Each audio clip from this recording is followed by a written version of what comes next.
ஓ wow, அப்படியே நான் cute cute cute.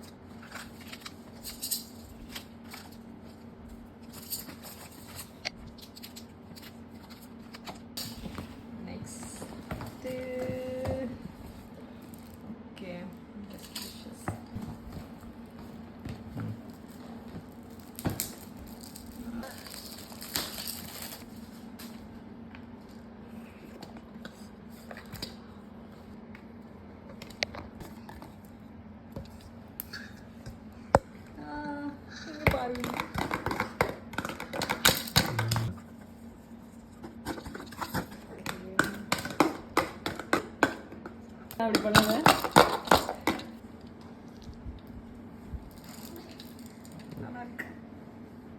Jane இங்கே பாரு, ஜேன் இங்கே பாரு, இங்கே பாரு.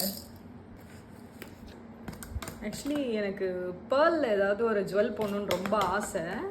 பட் பேர்லில் வாட்ச்சு ஃபஸ்ட் டைம் நான் பார்க்குறேன். நான் கேள்விப்பட்டது கூட கிடையாது, மேபி இருந்திருக்கலாம், எனக்கு தெரியாது. பட் ஃபர்ஸ்ட் டைம் பேர்லில் தான் ஒரு வாட்ச் தான் ஃபஸ்ட்டு போடணும் அப்படின்னு இருந்திருக்கு. நெக்ஸ்ட் டைம் பேர்லில் ஏதாவது ஒரு ஜுவல் வாங்குவேன். இது என் அம்மா அடுத்த ஒரு கிஃப்ட் உள்ளே இருக்கு எடுத்துக்கிறேன். பர்ஃப்யூம். எனக்கு பர்ஃப்யூம்ஸ்னால் ரொம்ப பிடிக்கும். ஆனால் ஸ்பெசிஃபிக்காக இதுதான் அப்படின்னு இல்லை. சம்மா ஏதாவது ஒரு அக்கேஷன்னா அதுக்கு புது பர்ஃப்யூம் மாதிரி முன்னாடிலாம் யூஸ் பண்ணுவேன். இப்போ அந்த மாதிரி இல்லை. இப்போ ஏதாவது ஒரு ட்ரிப்பு போகிறேன், இல்லை புதுசாக ஏதாவது ஒரு பிளேஸ்க்கு போகிறேன் அப்படின்னா ஒரு புது பர்ஃப்யூம் யூஸ் பண்ணுவேன். பிகாஸ் எனக்கு திருப்பி அந்த ஸ்மெல் வந்துட்டு ஸ்மெல் பண்ணி பார்க்கும்போது அந்த மெமரி வரும்ன்ற மாதிரி ஒரு விஷயம் ஃபாலோ பண்ணுவேன். ரொம்ப நாளாக அது இல்லாமல் இருந்தது. இப்போ இந்த பர்த்டேக்காக இந்த ஒரு பர்ஃப்யூம் வாங்கி கொடுத்ததுனால இந்த பர்ஃப்யூம் அடிக்கும் போதெல்லாம் மேபி இந்த 30th பர்த்டே, ஆக்சுவலி இது என்னோட 30th பர்த்டே, அந்த 30th பர்த்டேவோட மெமரிஸ் எல்லாம் வரும்.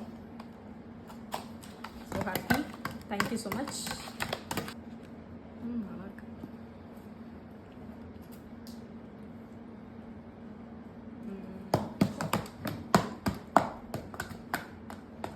Nice, thank you. Next one handbag. நான் மோஸ்ட்லி ஹேண்ட்பேக் எடுத்துகிட்டு போகிற ஆள்லாம் இல்லை. இப்போது இந்த இவர் வந்ததுக்கப்புறம் நிறைய திங்ஸ் எடுத்துகிட்டு போகிற மாதிரி இருக்குது. அதனால ரொம்ப நாளாக நான் செய்யறதுக்கிட்ட ஹேண்ட்பேக் வேணும்னு கேட்டுட்டு இருந்தேன். ரொம்ப ஸ்பேஷியஸான ஒரு ஹேண்ட்பேக், நல்லாயிருக்கு. உள்ள நல்லா ஸ்பேஷியஸாக நிறைய விஷயம் எடுத்துகிட்டு போகிறதுக்கு. மாமி பேக், ஹேண்ட்பேக் இல்லை, இது ஒரு மாமி பேக். தேங்க்யூ, நல்லாயிருக்கு.